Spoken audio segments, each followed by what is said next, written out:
An immunologist at the Jackson Laboratory, and he joins us now from Farmington, Connecticut. Thank you so much for joining us on the program. Now, Turkey had initially opted for predominantly using the vaccine developed by China. What are the main differences between the two? Sure. The Chinese vaccine, which is actually produced by a company called Sinovac, is an inactive vaccine, which is an old technology. It is a proven technology to work in some vaccines, whereas the BioNTech Pfizer vaccine is a new technology using what's called the mRNA, which is basically the code of a small portion of the virus that's sent to the body to basically educate the immune system. They both try to do the same thing, but in a very different manner. And how many people need to get vaccinated until we can go back to normal life? So, there are actually two phases for this. One is that you want to vaccinate those who are most vulnerable, those who are most high risk for death and hospitalization. I think that's going to reduce the mortality, the cost, the life cost of this epidemic. The second is to reach what's called a herd immunity. And in order to do that, you need about 70% of the population to have immunity to the virus. Although for this virus, we think it could go up to 80% because it's a very, very infectious virus.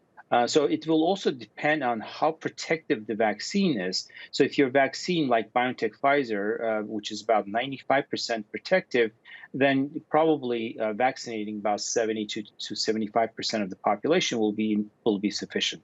If your vaccine is only 70% protective, then you might have to vaccinate virtually everybody to get to that level to control the virus in a given area. And what would you tell people who are unsure of being vaccinated? So there are two choices. Let me give you this example. In the US, we had about 1 million vaccinations in the last 10 days. There were 0 deaths because of vaccinations. There was only 1 hospitalization due to an allergic reaction, which could happen to pretty much anything, like the food you buy from a supermarket. And that person was only in hospital for 1 day. So that's choice number one. Choice number two, there were about 120,000 people who were hospitalized because of coronavirus infection, about 20,000 people who died from that. So that's the choice that people need to make. Do you really want to get infected by the virus and vaccinated in that regard? Because the virus also vaccinates you. You're eventually protected from a second infection. Most of the people are. Or do you want to get vaccinated and protected? Because getting infected has a tremendous risk, and not to mention that those who survive, about 5 to 10%, will have something called long COVID.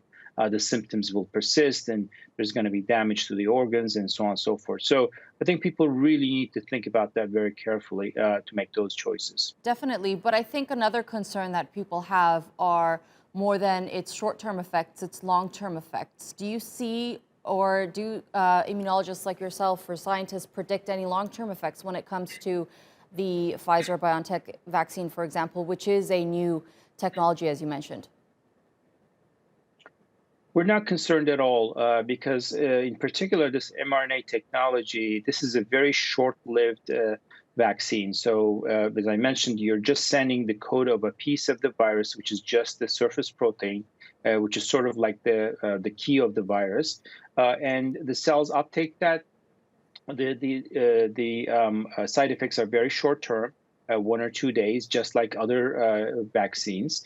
And then within hours or maximum within days, that mRNA that you've just sent to the body or into the cells is gone, is destroyed. So there's no chance for the vaccine to cause any long-term effects once your immune system has been educated.